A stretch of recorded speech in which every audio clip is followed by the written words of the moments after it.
जब हम ये सुनते हैं कि गूगल और माइक्रोसॉफ्ट समेत दुनिया की कई दिग्गज कंपनियों की कमान भारतीयों के हाथ में है तो हमें काफ़ी गर्व का एहसास होता है। और अब इसी सूची में एक और नाम जुड़ गया है, पराग अग्रवाल का। दरअसल भारतीय मूल के पराग अग्रवाल को ट्विटर का नया मुख्य कार्यकारी अधिकारी यानी सीईओ नियुक्त किया गया है। स्वागत है आप सभी का ध्येय टीवी में। अभिवादन स्वीकार कीजिए केसरी पांडे का। और पर्सन इन न्यूज़ की आज के इस एपिसोड में हम जानेंगे कि आखिर कौन है पराग अग्रवाल और दुनिया की बड़ी दिग्गज कंपनियों के सीईओ ज़्यादातर भारतीय ही क्यों बन रहे हैं। हाल ही में दिग्गज माइक्रो ब्लॉगिंग और सोशल नेटवर्किंग प्लेटफॉर्म ट्विटर के सीईओ जैक डोर्सी ने इस्तीफा दे दिया और इसके बाद अब उनकी जगह कंपनी के वर्तमान मुख्य तकनीकी अधिकारी यानी सीटीओ पराग अग्रवाल को कंपनी का नया सीईओ बनाया गया है।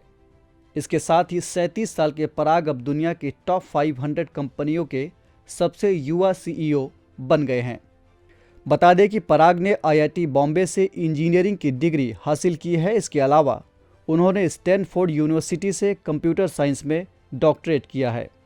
पराग अग्रवाल 2011 से ही ट्विटर में काम कर रहे हैं और 2017 से कंपनी के सीटीओ के पद पर नियुक्त थे।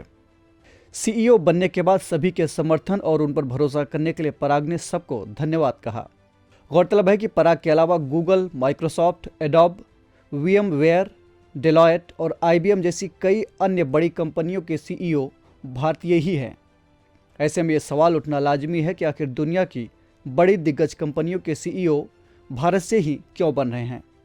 इस सवाल के जवाब में तमाम विशेषज्ञों की अपनी अपनी अलग अलग राय है। मसलन कुछ का कहना है कि भारतीयों का स्वभाव ऐसा है कि वे आसानी से किसी भी संस्कृति को अपना लेते हैं और विदेशों में, खासकर अमेरिका में काम करने के इच्छुक रहते हैं। यानी भारतीय दुनिया के अलग अलग संस्कृतियों और लोगों के साथ काम करने में और लोगों की अपेक्षा ज़्यादा सहज रहते हैं। साथ ही इन प्रवासी भारतीयों में अध्ययन के दौरान स्टेम यानी STEM, इसे और विस्तार में बताएं तो साइंस, टेक्नोलॉजी, इंजीनियरिंग और मैथमेटिक्स में रुचि ज़्यादा देखी गई है। ऐसे में अपने इस तरह के अध्ययन के कारण उनके लिए बड़ी तकनीकी कंपनियों को ज्वाइन करना आसान हो जाता है। इसके अलावा ज़्यादातर भारतीय अमेरिकी टेक कंपनियों में लगभग एक जैसे काम का रास्ता चुनते हैं। वे कंपनी में बतौर इंजीनियर शुरुआत करते हैं और उसके बाद प्रोडक्ट मैनेजर बनते हैं। अलग अलग कंपनियों और अलग अलग प्रोडक्ट पर काम करने से उनकी कारोबार करने की समझ बढ़ती जाती है और वे मैनेजमेंट के ऊंचे पद तक पहुंचने में कामयाब रहते हैं। तो ये थी बात पराग अग्रवाल और दुनिया की बड़ी कंपनियों में भारतीयों के बढ़ते दबदबे की। और अब आपके लिए एक सवाल, आपको कमेंट करके बताना है कि ट्विटर की स्थापना कब और किन लोगों ने की थी।